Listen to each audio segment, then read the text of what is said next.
Yeah, so, I've been in the martial arts teaching since 2006, so I got plenty of stories. Right. I'm in the office, and one of my employees, instructor at the time, he ran into the office and he's like sweating and he's trying to get out what he's saying, but he's stumbling over his words. And I'm like, What's going on? Like, just calm down."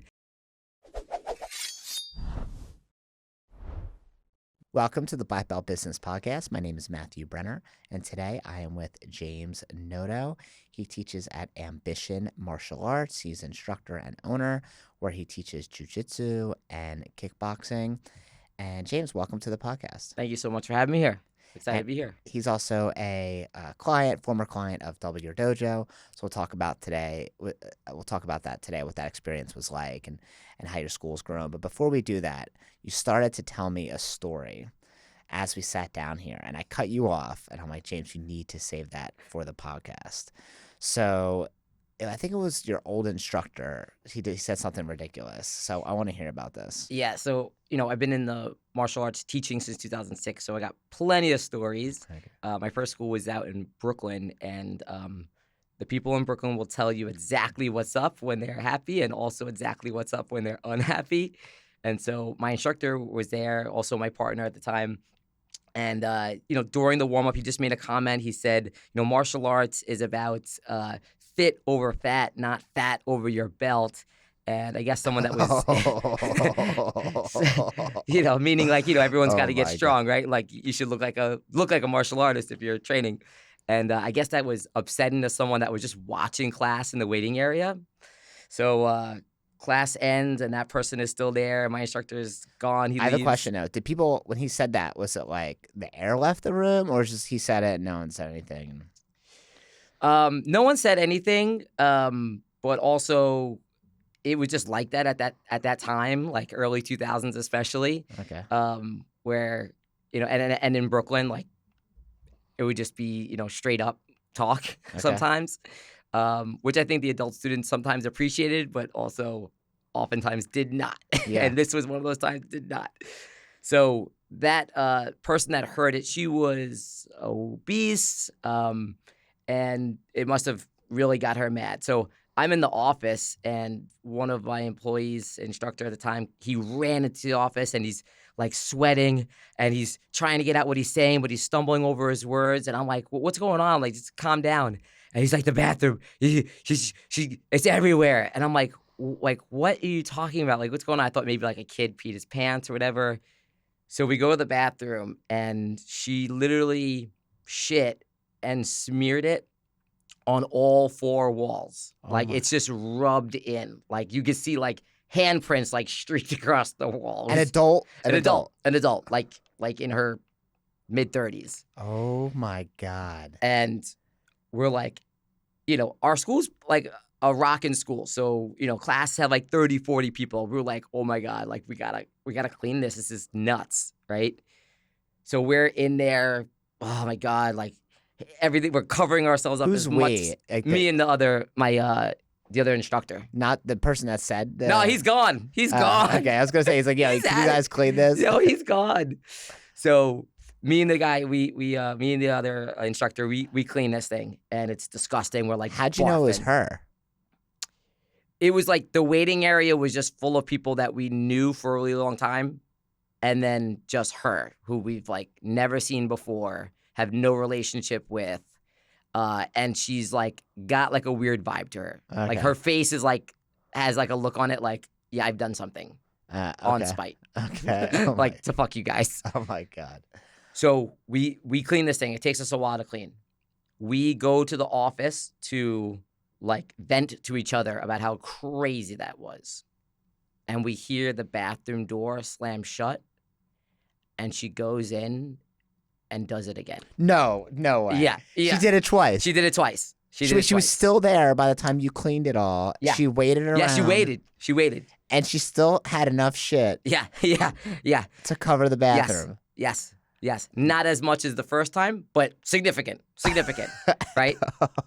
So she goes up front. So this time I'm like, we got to get her. Like, I didn't even think to us, like, we got to get this lady out, because we were just so, like, shell-shocked from having this Did crazy she situation smell? I mean, happen. she rubbed shit everywhere, or I guess maybe she washed her hands. I didn't smell it to find out, but I went up to her and I was like, "You know, you have to leave and never ever come back here ever again, right?" And then she just didn't say anything, no expression on her face. She just got up and walked out, Oh my and we had to clean it for a second time.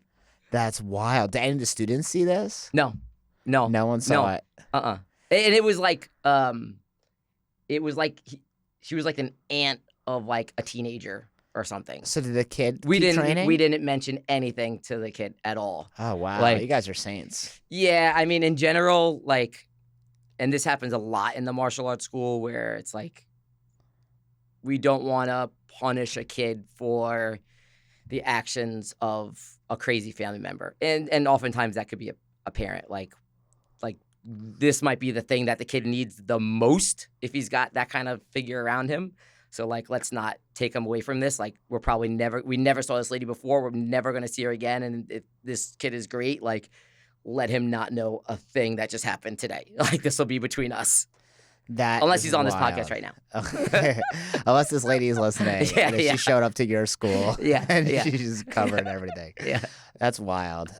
It's so fun working with kids, but you never know what kids are gonna say or do, or how their parents, like what they're gonna say or do. Like we just had a competition recently, like a tournament, and before every tournament, we always pre-frame the parents or the weeks leading up to it that hey, your child is going to want first place. But guess what? Not everyone can get first place. So when your child doesn't, there's a couple different ways you can react. You can say, oh, this is BS and terrible. The judges don't know what they're doing. And this judge knows this person. That way they gave him a really good score. And just come up with a bunch of excuses. Oh, my grandma was watching and she said Johnny was better than Alexis. Right. And it's like, or you can just say, hey, let's keep on trying and get better and we'll compete again next year, right? Or next tournament. And no matter how much we pre-frame, we'll have a parent come up and say those exact words we said not to say right back to us. So it's funny when you're working with parents and kids because parents have so much pride in their kids, they often won't see the logical way to act or logical thing to say. And the interesting thing about that is, if you watch any sport, most teams don't win, right? One team wins. There's, 32 teams in the league. One wins. The rest all, if you think about it, lose. Yeah. So, like, if you're watching any type of sports, like, that's the expectation that, like, you're probably actually not going to win. But that's what makes it so great when you do win. Right? Those odds are heavily against you. And that's what makes winning feel so good. So it is interesting that, how parents will fight for that win when clearly it didn't happen sometimes. Yeah, I want to hear to go back to what the instructor said about. So tell me the quote he said again. Fit over fat, not fat over your belt. Wild. Okay. I mean, tell that to like the Kempo martial artists in like the 90s who all had bellies over their belt. Yeah. So I guess I'm curious, we could talk about this and what you think about it. What do you think about an instructor who's out of shape, who's being a role model for kids or adults? So I go back and forth, and actually one of my best friends who's a coach, an instructor, I mean, he's fit. He's super fit, surfs and everything. We have this conversation often where, like, on one end, I would want my instructor to be fit and healthy and looking really good and be able to do the stuff that he's teaching me or she's teaching me. On the other end, their job as a coach is to get me to do these great things. And so, if you look at like a Olympic figure skating coach, that dude is like it's like an old guy. He's not doing any backflips on skates, but he's able to coach in a way where he's able to get these people to do the most insane things in the world. So I go back and forth on it. Obviously I want my kids' instructor to be like a real influence in a positive way, and eating healthy is so important. On the other end, the most important thing I think a coach can do is get the students to be the best version of themselves. So I think it's like a healthy balance. I don't think they have to be like superhero shape, but they should be pretty good shape. Yeah, I agree with you. I go back and forth too. Like, because I think, okay, if I want this child to have a good role model, and the teacher, the instructor, is talking about discipline and eating healthy Right, and all these character skills that we want our students to have, and they're not embodying that, it's like it kind of can come off as fraudulent, right, right? Like he's not following his own like sermon that he's teaching. right. And so it does bother me when we have instructors that aren't to that level, but as long as they're working towards it, Yeah, right, and they're on their own and they're like actively working towards it, and people can publicly see like, hey, this person's getting better in this yeah, way. I think that can be really important too. It's hard though because there are people who not going to be in the best shape, but like are really great teachers. But right. like I don't know, would you want to go to a dentist that had busted Yeah, up yellow teeth? yeah, exactly. Or, like, I don't know, go to a doctor that's telling you how you can get in better shape, but they're 300 pounds. Like, you probably wouldn't Right, do that, right. right? So it's a hard thing for teaching kids in martial arts, but I think, they should at least be striving towards it, Yeah, right? And not be, like, too crazy out of shape, right, right? Because they're going to look at you as a role model, right? Like, kids are going to say the craziest things. We actually just had one of our students, one of our schools that I started, my first school I started, she just reached a 10-year mark of consistent training. whoa, Yeah, and that's like super amazing. And her dad reached out to me. He's like, hey, can we do something for her? And about a year ago, I got her an award. Like I actually just like went to Etsy and like had an award made for mhm, her that like, there was no precedent for that. But I yeah, was like, it's amazing that you've done this. Like yeah, she's been like consistently training twice a week for 10 years, yeah, right? She's like 16 now, started when she was 6. And she's so good. So we just make such a powerful impact on people's lives in martial arts that other industries don't get to do. right. And it is a long time to train. Like, I remember, an adult had asked me, like, "Well, how long is it gonna take me to earn my black belt in jujitsu?" And when I told him, well, it could be anywhere between 10 and 15 years, he was like, "Dude, that's longer than the girl I met. I dated her, married her, and then got a divorce." That's like he was like, "It literally can't be done it sooner than that." And I was like, "Right now, it's not." It's Yeah. yeah, it's a long time for any student of any age to be training consistently and do something consistently for 10 years. Is huge. Yeah, such a long time. It's not just like you do a year of 4th grade and move on to get next teacher in year of 5th grade. I think the other thing martial arts students struggle with uniquely, well, it's probably the same in gymnastics or dance, is when the teacher changes, right? They're not gonna have the same teacher forever, and like that could be a tough part Yeah, for families or like parents especially, but also the kids. Is like, okay, I had an instructor for 4 or 5 years, maybe they moved on to another location, another career, and now it's someone else. Always have tough time transitioning. Have you felt the same way? yes, absolutely. And it's one of the reasons why Ambition Martial Arts is called Ambition Martial Arts and not James Noto Martial Arts, because I don't want the students to become attached to me where then I have to be the one that's teaching every single class. I'd rather present a team to them where we have multiple instructors that are all great and all have different personalities but are working essentially the same system. And so that way they're attracted to the school more than the individual, The person. because that person eventually is going to move on, either move on in a different position within the company or move on career wise, or move, things change, and we don't want people's martial arts journey to just get cut short and stop because of their connection only with that one person. And I've seen that happen lots of times, Yeah. unfortunately. Yeah, anytime we have a regime change, I call it, like, a head instructor moves on, we always have a certain amount of people that quit, regardless of how much Yep. pre-framing we do or like, hey, this is how great the other person is. The other person could be Bruce Lee. It could be the new teacher. But because it's not the person they had in the Right, past, it's right, not right. taught the same exact way, they move on. I'm like, well, your child's not going to have the same math teacher from 4th grade to college, right? They're Right. going to have many different teachers. They need to learn how to deal with that. But I get it. It's hard. Like Yeah. you grow a connection with someone. I switched jujitsu schools about a year ago, and it was hard. It was hard to switch. Like I felt like, and I only switched mainly in the beginning because I just moved and it was closer to my house. Mhm. The other one didn't work. The times where it didn't work anymore. And so, but it was still, I felt like, I don't know, I almost felt like I was turning my back on them, even though I had Yeah. nothing to do with that. Right. So even for an adult, it could be funky to change schools or change teachers or change And whatever. and you're an adult who knows the system and Yeah. is behind it, and, so you can imagine how hard it is for someone who is lacking confidence and is nervous and then finally finds a place where they're starting to feel comfortable, and then all of a sudden that's gone, that person leaves or they move and have to restart that process. It could definitely be the thing that's, prevents them from moving forward, unfortunately. Yeah. It could be demotivating. Right. Totally. So you've had your school for how long, Ambition? So Ambition I have now, well, we just passed our 4-year anniversary, and my last school, Brooklyn Brazilian Jiu-Jitsu, I was there for 13 years and owned it for 10. Wow. Okay. So you've been doing this for a long time. Yep. So what's your favorite part about being a martial arts instructor? There's a lot of things that come up that we don't know about until we finally hear it about.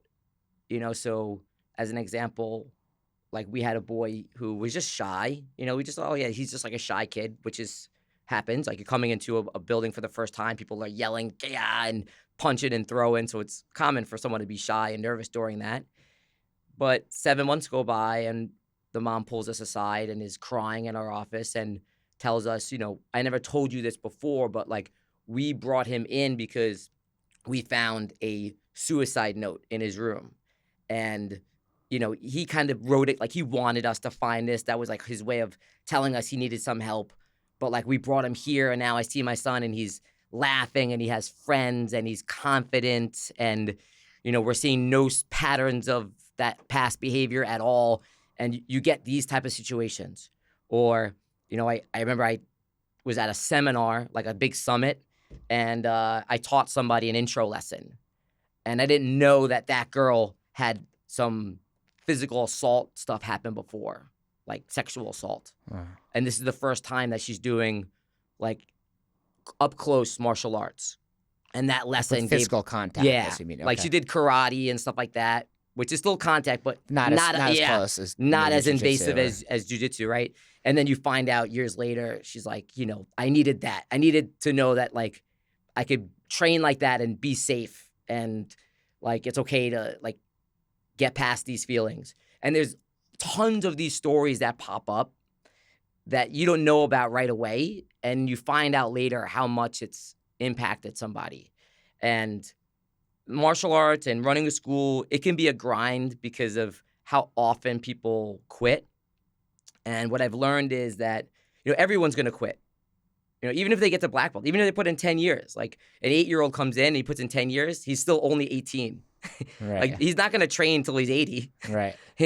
So everyone's going to quit. And whether that's at yellow belt or that's at black belt, our job is to make their life as best as we can, and for them to see some positive results mentally and physically.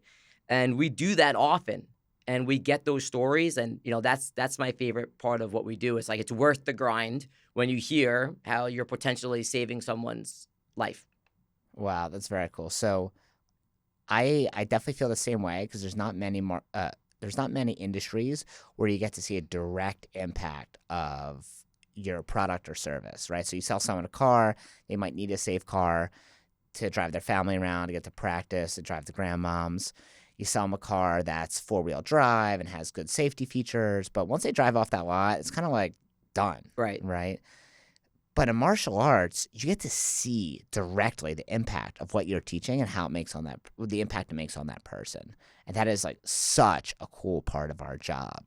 And even the tough parts that suck, and I think we'll talk about that in a moment, that kind of stuff fades away when you have like one really good thing. Right. Right. And you might have something like this, but whenever I'm going through a tough time, I have like a little folder of like all these like notes that students have written me over the years. Oh, that's brilliant. Yeah, and I just like every once in a while, it has to be a really good one because kids write notes all the time, Yeah, right? yeah. So like when it's like a really really good one, I put it in this folder, and I'll take it out like every once in a while. I'm like, and it's in my safe. It's in my safe with like my passport and like all these other really important documents because it's really important to me. And I have that because entrepreneurship is hard, right? You're running a business is freaking hard. COVID was hard. Dealing with transitioning after COVID was Yep. difficult.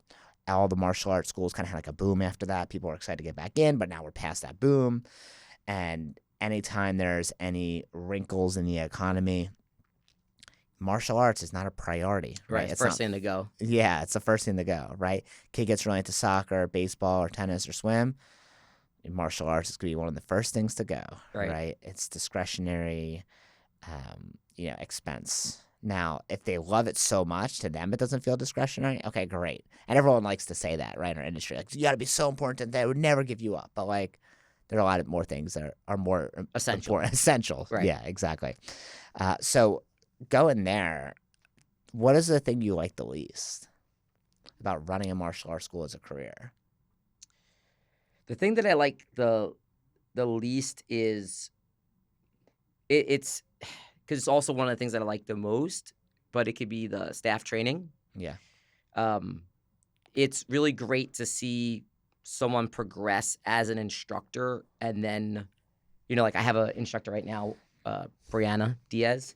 She is, by far one of the best instructors I've ever worked with in the last 20 years because she just listens and pays attention and applies what we teach her and is kind of creating her own craft on the mat. And because of that, she'll have a class of 30 people and it's run so smooth and no one's ever getting hurt and there's no kids crying and everyone looks good. The flip side of that is that I've worked with many more instructors that just won't do the most simple, basic things. And when they don't do that kind of stuff, what it leads to is the students on the mat don't get to have those amazing moments that we just spoke about. They don't get to have that success journey. So that's like the most frustrating thing, I think, for me, is trying to train somebody where we have the skills and we have the knowledge and we have the system to get them better, but they don't have the desire to actually get better. Yeah. And so I think that's most businesses struggle with that, right? They want to have highly qualified, highly trained employees, Right. And for us, it's not an employee like someone who's checking someone out at a store. For us, it's like there's so much more involved. They're not graduating from college with a martial arts degree, so we have Right. to teach them something completely different that they can't get a degree in anywhere else in. If you go to veterinary school, when you get out of veterinary school, you're going to become a veterinarian. You're going to make about this much money, depending whether you work at a hospital or a clinic. Right. For us, it's just all this kind of like in the air thing. So when we get someone, we always think, oh, this person's going to be great. We train them a ton. But then when they leave, it's like you have to almost like start over again. Right. And that can be so disheartening. But I think other businesses they probably have to deal with similar issues. Right. I'm sure they do. I think what stands out for our business is that it's very personality based. Right. So we can't just plug in another person, right? Because they have a connection. Yeah, you're client facing the whole time. Yeah. Right. It's not like you're replacing an engineer who just like needs to get the work done. Yeah, I'm sure there's styles within engineers too, like and how they do their work. But yeah, it's definitely different for us. Right. Like if I go to a Starbucks and the person that's the cashier is just not a good worker and they fire her, if they get a new worker in, I'm still getting the same coffee. Yeah, exactly. Yeah, your coffee's not gonna be any different. Right. Unless they royally mess it up. Yeah. Do you drink coffee every day? I don't drink coffee at all, but I thought it was a good analogy. Good for now. What do you drink in the morning? I'm mainly like super into seltzer. Seltzer. Okay. Seltzer. Like the flavored seltzer? Or Yeah. something? Actually, my wife got me a soda stream so I could make my own seltzer at home. Nice. It's the best. What's your flavor? No flavor. No flavor. Well, if I'm gonna do flavor, I'm gonna do like fruit or vegetables in it. Okay. Just Like let a it- vegetable flavor seltzer? Well, like cucumbers, awesome. Okay. Yeah. Okay. Some All right. cucumbers, some lemon, strawberries are the best. Strawberries. Yeah, Nice. you Okay, just- cool. Put some strawberries in there, crank that thing up, let it sit for an hour. Oh yeah. Okay, nice. Yeah. Yeah, I'm not into seltzer. If I'm having like an alcoholic beverage, an alcohol seltzer is fine. I'll drink that. But in the morning, I just prefer tea. Like it warms my Tea. soul. I don't know, something about it. And I don't even drink caffeinated tea, so there's not even every once in a while. Yeah, but yeah. like, I have coffee maybe once or twice a month, if that. And it's usually like a treat. Like, I'm excited for it. I'll get like a latte or something. And it's like, well, it's almost like I'm drinking a milkshake, not for the coffee version. If I could have it decaffeinated, I would, because caffeine makes me shake and Yeah, yeah, yeah. tremble, and just, it probably does the same for you because you barely I ever drink it.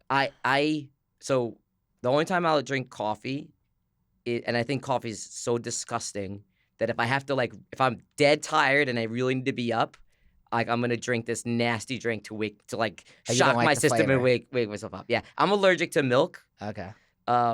So, maybe that's why I'm, like, used to just drinking, like, straight up black tea. I have a Yeah. lot of allergies, so I can't have, like, nut milk either or anything like Okay. that.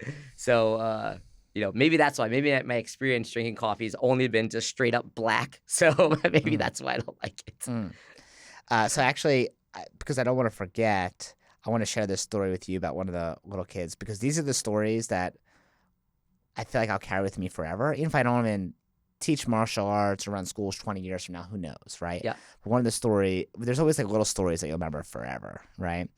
And this one's really funny. It's this one of our students. I was teaching a class of 3 to 4 year olds, so really tiny, Yeah, that's right? young. And the kids just look adorable in their belts and their uniforms. They're able to pay attention maybe about 50% of the time, Yeah. right? Some of the kids better than others. Some kids are twirling around the whole Yep. time, jumping up and down, flicking boogers, Yep. right? And we're doing a mat chat. So we're talking about some character development skill or story. And we're talking about in the class how you can do anything you put your mind to, right? And like we have them kick on a bag, and then wherever they kick, it's like a freestanding like wave master. Wherever they kick, we would put a little piece of tape on there to see how high they kick. And then we tell them this like magical story about this lotion that we got from the mountains. And this lotion gives you superpowers to kick super high. And we give them each a little bit of the lotion, and they put it on their foot, and then they go back and we see how high they can kick. Oh, I'm gonna take this one. Yeah, do it. I'm gonna try this one. And then they all kick higher afterwards, right? And then after we sit down and we say, hey, guess what, guys? This wasn't even a magic lotion, right? It's just moisturizer. They don't even know what that is, but it's just regular lotion. And the cool part is you guys believe that you can get higher, so you did, right? So think about what you believe in becomes reality. So I'm looking at this class, probably about 15 kids, and this is probably 2010, right? 2011 or something. And oh wait, no, it's later than that. It's probably like 2014. And I'm looking around this class, and I'm like, you could be anything, team. What do you want to be when you get older? All right. And I was excited for the answers for these little kids, right? So, Jessie raised her hand, and she's like, I want to be a firefighter. I'm like, great. Alexa raised her hand. I want to be a doctor. Awesome. And, they'll say funny things too. Like they want to be a princess or Yeah, whatever. yeah, yeah. And then I'm going to change this child's name, and I call him Benny. And I'm like, Benny, what do you want to be when you're older? And Benny is a super adorable kid, like great kid. He's like one of those kids that like, his like head is way bigger than his body. Like his body is developed, so he's almost like Yeah, always yeah. falling over, but always has the cutest things. Always great in class, just adorable. Great relationship with the family that I have and the other instructors. And I'm like, so what do you want to be when you're older? And he just looks at me and he goes, I'm like, yeah, Benny, I can't say it. He's like,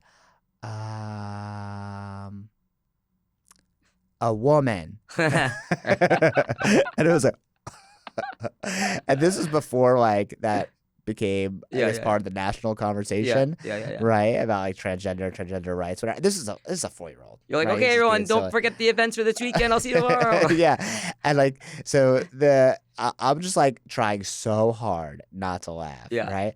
And I have another instructor take over for me, and I run into the office and just like I'm crying of Right, laughter, and I can't even like look his mom in the face because I know she's gonna see me laugh, and she laughed too. I mean, we talked about it a lot, but it's like when kids say something like that, Yeah, and it's yeah, so yeah. innocent and so funny.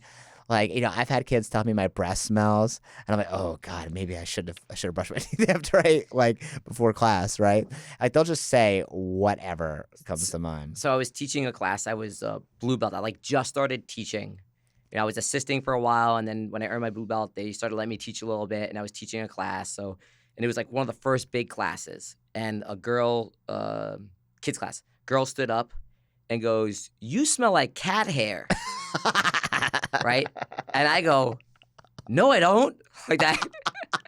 And she goes, "Yes, you do." And then she looks at the rest of the class and starts pointing like this, "Cat hair, cat To hair, you? cat hair," to like the rest of the class, like this, like cat hair, cat hair. And so the whole class stands up and starts chanting and pointing at me, "Cat hair, cat hair." And Oh I'm my like god. this, "No, no, I'm not. No, I don't." Yeah. Oh my god. That is insane. Yeah, she was Wow. like probably like 8 or 9. Yeah. Um, But she just bullied you in front Yeah, of yeah. everyone. 7 years old is the legal age in my book that you could like legally be a jerk at that age. Okay. Like you know what you're doing at this age. She knew exactly what But she was yeah, doing. kids She got came no after you. filter. They'll tell you straight up. You probably didn't give her a stripe or something. Yeah, yeah, She's like, yeah. I'm gonna get this guy back. Cat This hair, James guy. cat hair. That is so ridiculous. One of the ways I met you, I know we were connected in the martial arts. We were in Yep. some of the martial arts groups and we were in some of the same rooms.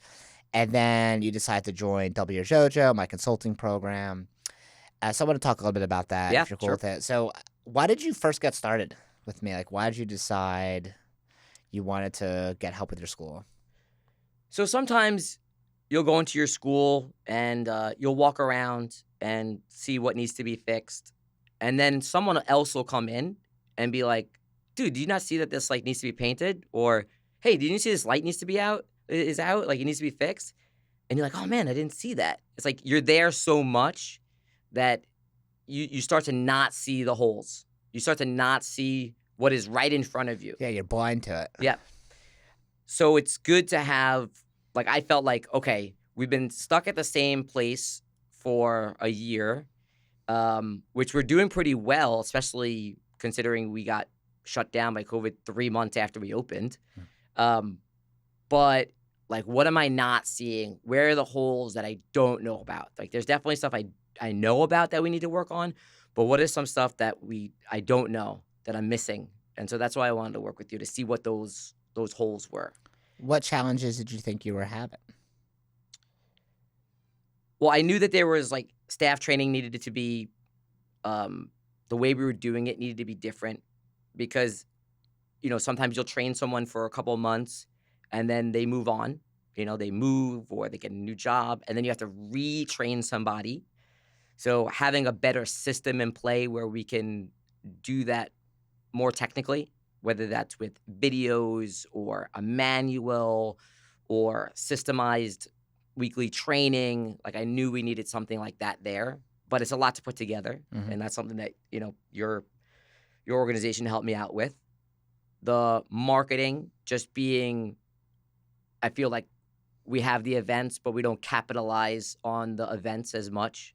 So having someone that's going, okay, you're having this event, how about adding this to it or changing this to it or marketing it in this way so that we can get the most out of it? You talking about getting the most money out of it or the most leads? Or? Both, like the most leads, the most money out of it, and also like the best feelings out of it. Like how do we make this event memorable for the members? What's like some easy things that we can add? So like as an example, like we did board breaking event.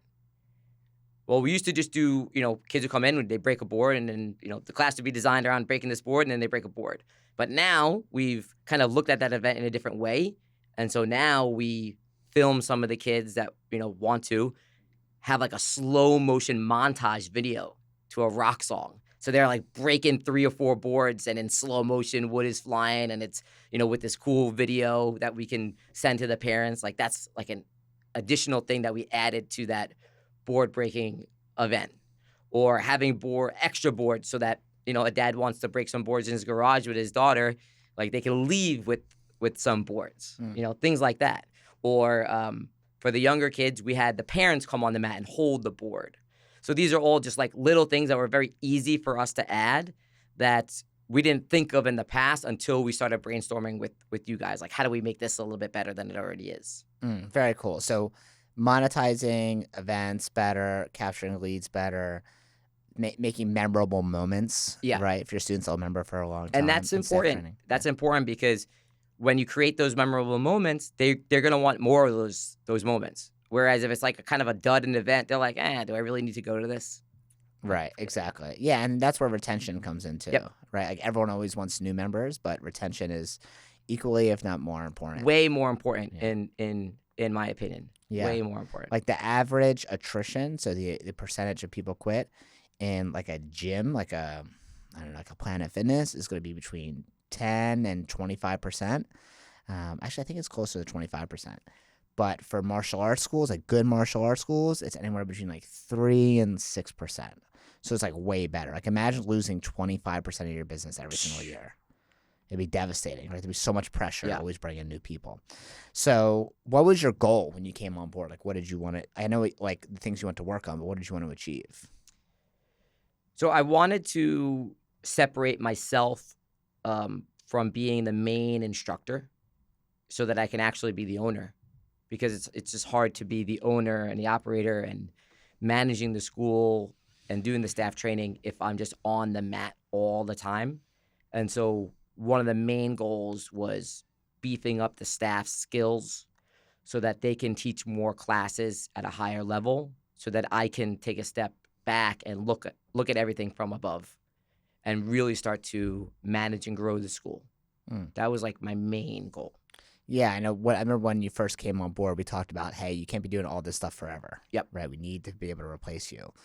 So, why did you choose Double Your Dojo? Me, like, obviously, there's a lot of different services out there. There's so many services out there, and there's everyone's a guru, and I think that there's a lot of people that play on the fear, and luckily I've been in this long enough to kind of spot that kind of stuff. There's people that they know how hard it is to run a school, and they'll play on that and almost get you to sign up to their coaching with the hopes of like, oh man, this will be the thing that helps me out. And then they don't. And I felt you guys were genuine. I've seen your stuff before, so I felt comfortable.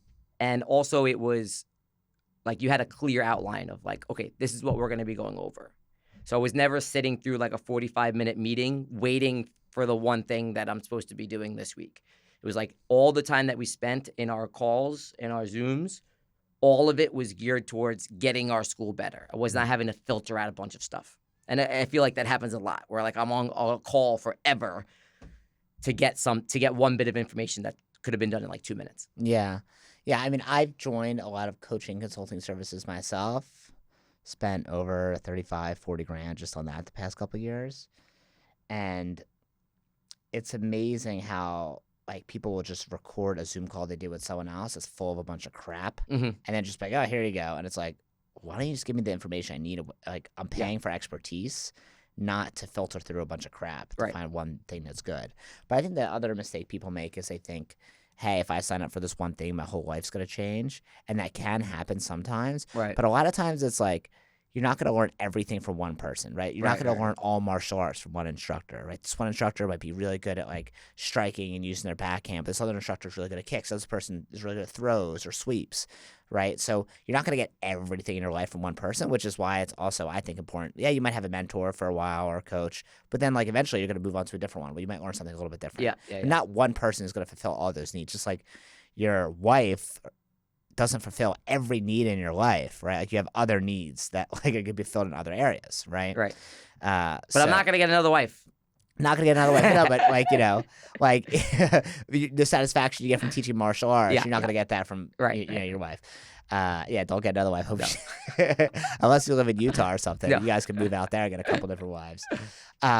So what did we implement? Like when you came on board, like what do we talked about in the meetings were very specific. Hey, here's what we're going to do this week. What did we implement that you felt like was the most impactful for you? The staff stuff. So we put together a staff certification course where we looked at the beginner classes and looked at what exercises we need to remove from this, what techniques do we need to remove from this, what do we need to add to this, made it very clear. Then the our staff got like a book that has all that in there. Everything from, call and responses, to mat chats, to the exercises, to the techniques, to how to handle challenging situations on the mat. And then we are running them through certification courses. We're watching their classes via video. We're doing like video analysis with them. We call that, I think since I've done it with you, I've actually changed the name of it. I used to call it uh, auditing, like film Yeah, yeah, auditing yeah. or video audit. Now we call it game film review. Game film It just reviews. sounds a lot better. And Audit sounds scary. because there's a lot of times where, and even in our classes, I'm recording my classes too, where, you don't realize what's going behind your back, or, you don't realize what you're doing, like what nervous tics you might have. And so seeing that on video can be eye-opening, but also that it's not debatable. It's like, here, this is what happened. Yeah. So we implemented all of that, and I think the staff also appreciates the time that you're putting into them getting better. Mhm. Yeah, I mean, you're absolutely right, especially for martial arts schools where you put so much energy and effort into someone and you kind of to start over someone else training. Like, you need to have a manual or something to get so you can repeat the process. Right. Like, we run our own certifications within our franchise. But if you just took our certification, it wouldn't be authentic to who you are Right. or your curriculum. So it's most important. It's like, okay, I might give you like an idea and I give you almost like a template, but you got to fill in all your curriculum, all your stuff, what's most important to you. And we make it custom for you and your school. Copy and paste doesn't work. Right. Right, if you just try to copy someone exactly. And that's the cool part about it. The part that I think is fun, at least, is that, like, okay, here, I'm going to give you this template, fill it out. Okay, let's make this manual together. What's important, what's not, how are we going to structure it? But it's within your vision, Right. which I enjoy doing because I get to see how it's different. And sometimes I'm like, that's a good idea. Maybe I should do that, right? And I think if you are picking a coach or a mentor for yourself, you need to pick someone who actually does that job. Right, not just someone whose job is to teach other people how to do that job, right? So, like, I run martial arts schools daily as part of my Right. life, and if I didn't, I wouldn't be up to date about what's actually happening. I wouldn't be in tune, Right. right? I have instructors leave. I had an instructor leave 3 weeks ago, a full-time instructor. It sucks. I hate it, right? And it's like, okay, well, now I have to figure out how to replace this person, right? And school dips, and it sucks. I hate it, right? But, like, that's... if you're talking to someone who doesn't actually do it, they'll have this idea, oh, no, someone else got to step in Right. and do it. Okay, well, yes, but like an ideal world, but you don't actually do it, so you don't actually know. Right. You have to have your finger on the pulse of Finger on the pulse. Yeah, it's a better way of what's- putting it. what's going on. So since you implemented that and you had created a training manual for your school, what's the impact been? So the impact is I am not teaching as many classes, which allows me to have more energy for the classes that I do teach, and more energy to handle any challenges that are coming up at the school. So, now I'm teaching 1 class a day or 2 classes a day. I'm not teaching 5 classes a day. And by the time I get to Thursday, I have no voice and I'm exhausted and cranky. So personally, I feel like I have more energy and less stress. 2 is I now have more staff members. So that way, if someone does leave, which is expected, we have people that are kind of waiting and ready to fill in those spots. Mm-hmm. So I won't be like, oh man, like we have no one now, because it was just me and one other person. Now we have 6 people on staff. So they're able to fill in when someone's out or someone's gone or if someone leaves. And then financially, we've seen improvement, which is huge for, like I can't do this for the rest of my life. Like physically, I can't do this for the rest of my life, right? Like how am I going to be teaching Brazilian Jiu-Jitsu when I'm 65 years old, 60 years old? So we need to plan our future, and having more income is that way. Yeah. So it's important that our school is growing financially as well. And so we've seen financial benefits from after working with you guys. Yeah, that's great. And I think sometimes martial arts instructors feel guilty about being, I would say the ones that are really good don't feel guilt, but the ones that are not really good feel guilty about having a good income from teaching martial arts, which is so silly. It's like, would you want if you love your child's teacher, would you want them to be like poor? Right. No, you wouldn't have a good life, right? Right. Like all teachers are underpaid. Right. right? I'm not talking about martial arts like school Mhm. teachers, right? And I think that's one of the worst things about like our culture, and I don't know if this is a world culture or American culture, I don't know. But the fact that just like the teachers are so underpaid, like the people that are educating our future and the future of the world, like why are they paid less than other professional jobs? It makes me so upset. Right. Like it's and because I work with schools and go into schools constantly and I see the work they do. Mhm. People think they work just during the school year, just between 9 a.m. and 3 p.m. or something. It's like No way. no, they work way. If you ever known a teacher in your life, they also it's like a thankless job. Like there's people always angry at them. They deal with a lot of bureaucracy. Yep. Sometimes people love them, and of course, like people will show them affection, right? But a lot of times they don't get as much credit as they deserve, and they're not compensated I the think right way. I think part of it is, like, the students are paying, like, they're giving money, but then they're not getting something tangible back. They're not, like, getting, like, an item back that, like, they Hmm. can hold and feel, Yeah, right? Like, what you're getting back is, confidence and skills, and I think it takes a mature person to be able to step back and see that they've made that progress. mm. I think it takes some maturity to recognize that too, Yep. because we're so used to getting things, Yep. right?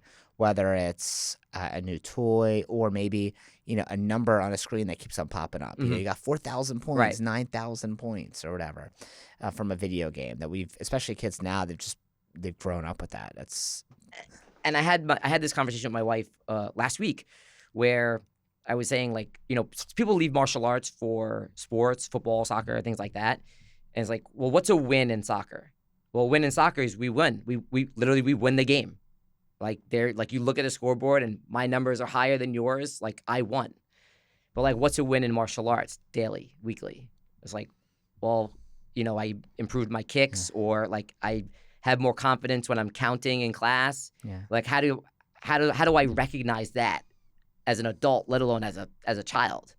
And so I think that it's hard for people to like grasp what they're actually getting, and because of that, there's less recognition given to the teachers. Yeah, and I've grown older, I've recognized that those things you get are usually less valuable. Oh, And for like sure. those things someone could take from you at any moment or you can lose. If you learn a skill, Right. then no one could ever take that away from you. It's like Right. all up here. You can't take that away from me, right? So it's even more valuable. The question is, I guess, how in the martial arts industry do we still, I guess, like scratch that itch of like them getting a physical representation of the mental benefit of what they're learning, Right. right? I mean, some of that, like anyone that comes on board with us that becomes a client of ours, like I will always recommend an equipment pack in the beginning when people enroll because it's a physical Right. representation of their training. And I think people get nervous about selling equipment because they're like, oh, they might not want it, or oh, they're going to think I'm too salesy. But you sign up for anything. You sign up for bowling, you're gonna get shoes, you're gonna get like the wrist Right. thing, you're gonna get like an oil to work in your to work the ball, you're gonna get a bag, you get all your stuff. Right. And when that stuff sits in your house, you're reminded, oh, I gotta go bowling, right? And oh, you made an investment in that. So same thing in martial arts. Any martial arts school that doesn't sell gloves, some kind of equipment for practicing at home, we use like a Target. Um, a book for their philosophy for training, if you have something like that, some kind of online training program that comes along with it, anything they could do that's going to help them in their training, that they're going to benefit from it, and they're Right. going to see it in their house. Like, oh, I got to go to class. Like, I invested all this money, right? Right. Like, you invest money in a drum kit, and you see the drum kit, and you're not playing it. You're going to feel guilty, Right. right? So we need a physical representation of our training so people want to come in. And also, it feels good to get all this stuff. Like, Yeah. even me, as someone who's trained in martial arts my whole life, if I get a new gi or a new mouthpiece, it's so stupid, but I get so excited. I'm like, oh, look, maybe I look freaking awesome. I'm still going to get my ass kicked, but I look good. And I think it's also important that it's branded, Yeah. that it's part of the team. Like my friend has and he calls it a school. To me, it seems more like a club. Yeah. Where he doesn't have any of that kind of stuff. And you look at like the pictures, and like someone's in a camo gi and someone's in a pink gi, and like someone looks like their gi is like a race car driver because there's like so many patches on it. And then you look at Ambition's pictures, and like everyone's in like the same gi and looks clean and looks sharp. And, we don't have to worry about someone, going like, nah, I don't want to wear your shin guards. I got shin guards already. And then like come in with like soccer shin guards to like a Mm. kickboxing class. Right. It's like, it's important for like safety and also like the look of the club also Yeah. that everyone's in that. And yeah, you're right. Like when they see that, I remember playing hockey as a kid. There was only one day I didn't want to go because my games are at like 6 a.m. So we had to get up at like 4 a.m. And my dad was like, I bought all that stuff. Like, you're Yeah, going. exactly. Exactly. Yeah, you get a lot of dad fury Yeah. or fire if you don't use the stuff he bought for you. So did you envision yourself working in martial arts as a career when you were a kid? No. So I wanted to do martial arts when I was a kid, but I was not allowed to because my older brother got put in karate for like a year and was just like fighting everybody. But my older brother would have been fighting everybody anyway, but no matter what he was in. Okay. So they put us in hockey instead, Okay. where we then were just fighting anyway. So I always wanted to do martial arts. And then after, and I'm an artist, so I paint, I draw, and I do a lot of digital art. And in high school, I got into CG art, making video games, and that's what I went to college for. And I played hockey until I was like 18, 19 or so. But once I was like out of my teenage years, like being on a sports team and trying to get 15 guys together on the same night every week was like impossible. Mhm. So you'd show up to play hockey and like 4 people would show up and you'd have to forfeit, or you'd be out there the whole game and you'd be exhausted, and it just wasn't fun. So it wasn't getting that physical activity that I needed. At the same time, I was going to school for animation and making video games. And one day I was coming back from Manhattan, got to Brooklyn around 11 o'clock at night on the train. I come off the train and 4 guys are in a car just slowly driving next to me, yelling at me. I couldn't really hear what they were saying, but it was like, oh, I'm in trouble here. Mm-hmm. So I'm walking home and they like pull in front of me so that I can't go any farther. And I'm like, How old were you? I was, I don't know, 20, 21 maybe. And it was like, 11 o'clock at night. It's like no one is out. I got like a bag of books, and it was raining. So I ended up running back thinking, okay, well, if they're going to chase me in their car, they're going to go in reverse. So I'm in like this cat and mouse That's a game. good idea, actually. Yeah, it was the best idea I had, right? So like I thought I was in good shape from hockey, but apparently I wasn't. So they start following me, and then eventually they pull off, and I figured, okay, they're gonna come back around. So I just bolt home, which was like 2 avenues away. So it's like pretty far, like like more than a football field away from home, running in the rain. And I get there, I get home, and I just lay on the floor, and I'm exhausted, and I'm panicking, and I'm soaking wet. And I was like, yeah, like if those guys would have got me, I'd be really bad shape right now. And if it was just one guy, I'd also be in bad shape because I don't really know how to actually defend myself. And I thought I was in good shape, but I'm like dying right now from running this block. Yeah. So like I need something different. And magically, a brand new martial arts school opens up 2 blocks from my house. That's like on the way to work. And I step in, and I was super nervous. And so I went in 3 times. I like literally just like walked in the door and was like, hey, is anybody here? No. And then just walked out. And eventually I got in there and did a lesson. My lesson was terrible on my end. Like I was so nervous I couldn't do jumping jacks that they actually gave me a second intro lesson, like a second first intro lesson. You're 20 years old at this point? Yeah. Wow. Um, You didn't start till you're after teenage years? Yeah. Oh, okay. Yeah. And I started going and I loved it. And I started going twice a day, a jiu-jitsu class, kickboxing class every day, and I never missed. And I would sit and I would watch the more advanced class. So I was there for like 3 hours a day every day, just training and watching. And eventually they were like, hey man, like, do you like want a job here? And I was like, yep. And, I started just mopping and assisting. And eventually the person that was teaching the kids classes went to college and left. And I was like, I was the guy that was assisting all the kids classes. I was like, oh, like that could be me teaching this class. And that's where I started. So And then- how old are you now? 39. So what would your What would your 20-year-old self think of you now? What would my 20-year-old self, that kid that runs away from the guys in the car, he sees you now.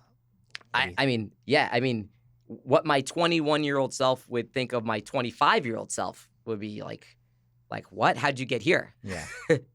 Because it wasn't just running away, it was I was constantly nervous after that, watching over my back and nervous in public, and, even that represented itself in my artwork as well, like, I'd have, like, the best artwork, but I'd be nervous to, like, show it, and Mm. I'd be stumbling upon my words, and I'd be shaking, and here I am today on a podcast, Yeah. Very, so very the cool. martial arts has clearly done some significant, things to my life.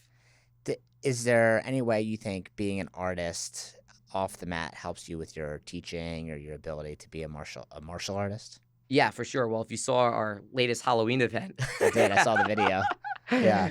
Um, so when I do my art, so I lucid dream. Okay. And so for those that don't know what that is like when I'm sleeping and I'm dreaming, I'm fully aware that I'm sleeping and I'm dreaming. And so inside of my dream, I can control what's happening. I can just do things You do inside of this on my. purpose, or this just Yeah. happens? Yeah. Yeah. Yeah. So like I'll give myself an idea of what I want to talk about or what do I want to be doing, and then when I sleep, I'm just kind of living in that world. How do you set yourself up for that? I want to do that. It often just happened through being in intense projects where like it's just wrapped around my mind all day that when I go to sleep and just thinking about it. Okay. And when you sleep, I mean, for those that don't lucid dream, like you're gonna get clues that you're dreaming. Like you're gonna be in a place like, well, how did I get here? It's like physically impossible for me to be here. Yeah. Or like there's gonna be somebody that like isn't alive anymore that's there. So you go like, oh, I must be dreaming. Most people get excited and wake up during that. Yeah. So like you kind of got to be calm during that and be like, oh, I'm dreaming, and then kind of go with it. So when I do art projects, like I'm often able just to do the whole project while I'm sleeping in my dreams, and then wake up, put on Photoshop, and go to work. Like I've Wow. already done it. And so something like being on this podcast today, like I had like last night I was on this podcast, Okay. just kind of getting comfortable being in a seat talking to you. And now when I'm here, it's like, oh, I've already done this before, so I'm able to do it. And so in my martial arts classes, this is very effective because anytime we have like a seminar or big class or graduation or a tough conversation with a parent, like I've already done that work before. So that's how my art helps me out in that ways. Wow, that's so cool. I'm gonna have to have some sort of follow up on how to set yourself up for that, because I feel like It's I've only lucid dreamed like maybe 3 times in my life. it's great when it's great. It's awful when it's awful. Like if I have a nightmare, which is not common, but if I have a nightmare, I can't get out, can't wake up. I'm just Oh like stuck in a God. nightmare till I wake Yeah. up till 8 o'clock. I didn't think about the negative side to that. So if someone, first of all, someone's listening and they wanted to reach out to you, maybe it's for some artwork or they just want to connect. How do they find you? Instagram is Professor underscore Noto.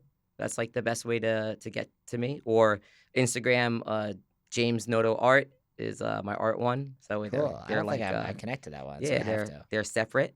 So that way I got the Professor Noto page and I have the James Noto Art stuff. Cool. That's the easiest way to reach me. Cool. And if you are a martial arts school and you're listening and you run a martial arts school and you want to know how to improve your staff training, set up a manual, anything in regards to growing your martial arts school to a professional business so you're not stuck doing everything forever on your own, you can reach me on Instagram at blackbeltbrenner1.